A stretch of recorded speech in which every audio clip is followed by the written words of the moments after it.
Hey guys, আসসালামু আলাইকুম, welcome back to my another video video. আজকে আমি ভাবলাম একটা অন্যরকম ভিডিও বানাতে। তো এখানে আমি ভাবলাম আমার হাতের লেখা যেহেতু অনেকটা খারাপ, তাই আমি প্র্যাকটিস করব বাংলা লেখা কিভাবে লেখে, দেন তারপর লিখব ইংলিশ লেখা। সর্বশেষে এখানে আমি বাংলা লেখা ট্রাই করতেছি এবং আমি একটা পেজ নিয়েছি দেখার জন্য, যেখানে খাতাগুলো দাগ দাগ দেওয়া আছে। তারপর আমি আস্তে আস্তে করে কপি করে বই থেকে এই লেখাটা লিখতেছি, যাতে সুন্দর করে কোনো আঁটাচিটা না হয়। আপনারা চাইলে আমার মতো, আমার যে পদ্ধতি আমি ইউজ করতেছি, আপনারা চাইলে আপনাদের হাতের লেখা বাজে হলে সেম টু সেম সেই পদ্ধতি ব্যবহার করতে পারেন। তো এখানে আমি যাতে লাইনের বাইরে না যায় সেদিকে লক্ষ্য রেখে আমি সুন্দর করে এটা লিখতেছি। আপনারা চাইলে এই পদ্ধতি ইউজ করতে পারেন। তো এখানে সর্বশেষ আমি লেখার পরে বাংলা, দেন আমি এখন ইংলিশে লিখবো। দেখি ইংলিশ লেখাটা কিরকম হয়। এবং দেখতে পাচ্ছেন আমার লাইনটা কিন্তু সোজাই গিয়েছে, কোনো আঁকা বাঁকা হয় নাই। আমি এখানে ইংলিশ লেখার জন্য শুরু করছি। এখানে আমি প্রথমে স্মল লেটার দিয়ে ইংলিশ লেখা শুরু করলাম। দেখতেছি স্মল লেখা থেকে ভালো আসছে, বাংলা থেকে ইংলিশ লেখা তো সুন্দর করে লাগতেছে। আপনারা প্রথম প্রথম হাতের লেখা প্র্যাকটিস করতে সময় এরকম পেজ জিপিও এবং কালার পেন নেবেন, যাতে লেখাটা সুন্দর করে ফুটিয়ে আসে।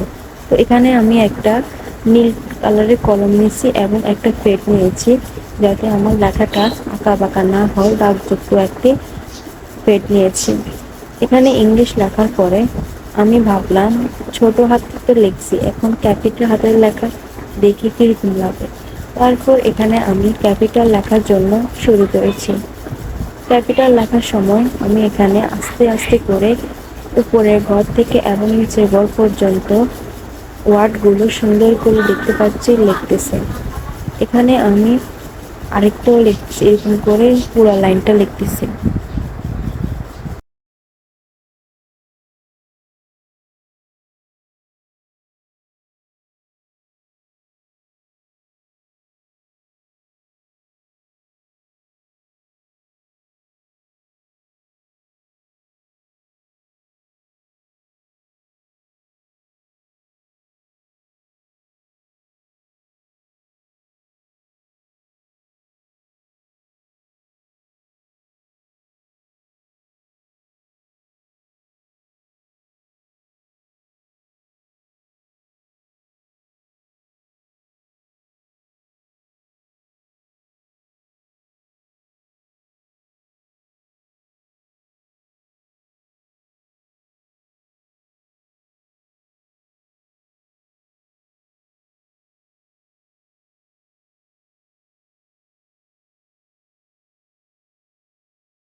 তোমরা এখানে দেখতে পাচ্ছ আমি ক্যাপিটাল লেটারে ইংলিশ লেখাটা লিখছি। এখন তোমরা আমাকে কমেন্টে বলো কোন লেখাটা বেশি সুন্দর হয়েছে।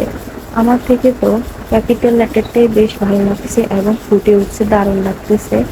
এখন তোমরা চাইলে অবশ্যই বাংলা লেখাটাও তোমরা এভাবে লিখতে পারো এবং সেটা তোমরা আমাকে কমেন্টে জানাবে যে আমার লেখা এবং আমার উপায়টা কিরকম লাগলো যে লেখা প্র্যাকটিস করা। তোমাদের যদি এই ব্লগটা যদি পছন্দ হয়, অবশ্যই আমাকে লাইক দিবে আমার চ্যানেলটা এবং আমাকে কমেন্টে জানাবে আমার কোন লেখাটা সুন্দর, এবং অলওয়েজ কী ধরনের ব্লগ চাই আমাকে অবশ্যই জানাবে।